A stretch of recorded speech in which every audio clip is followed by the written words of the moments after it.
आप देख रहे हैं ताज 92 न्यूज और मैं हूं नाइला भट्टी। रुख करते हैं आज की हेडलाइंस का।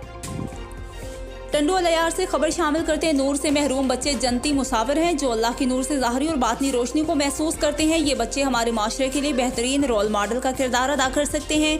हुकूमत समेत ज़िले इंतज़ामिया और शहर के मुखिर हजरात ने उनके टैलेंट को दुनिया में ज़ाहिर करने के लिए इन इदारों का साथ दें। ईमान दस्तरखान की टीम की जानिब से बेनूर बच्चों के लिए की जाने वाली काविश काबिल दीद इकदाम है। ईमान दस्तरखान औलिया अल्लाह के अहकामात की तकमील करके ईमान दस्तरखान टीम अपने रब और अब सल्लल्लाहु अलैहि वसल्लम समेत औलिया अल्लाह की खुशनुदगी हासिल कर रही है।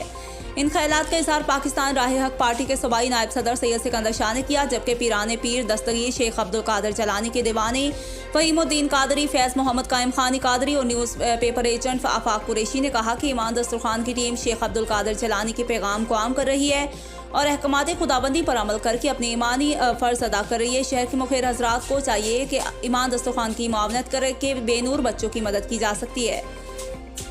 जन्नती मुसाफिरों को सहारा देना भी नेकी का काम है। जो लोग माशरे के ऐसे स्पेशल बच्चों के लिए काम करते हैं वो हकीकी तौर पर अल्लाह के नेक बंदे होते हैं। ईमान दस्तरखान की सरबराह अब्दुल हमीद अब्बासी की काविशों ने साबित कर दिया कि उन पर औलिया अल्लाह की निगाह करम और महबूब खुदाबंदी की नेमत भी उनके साथ है।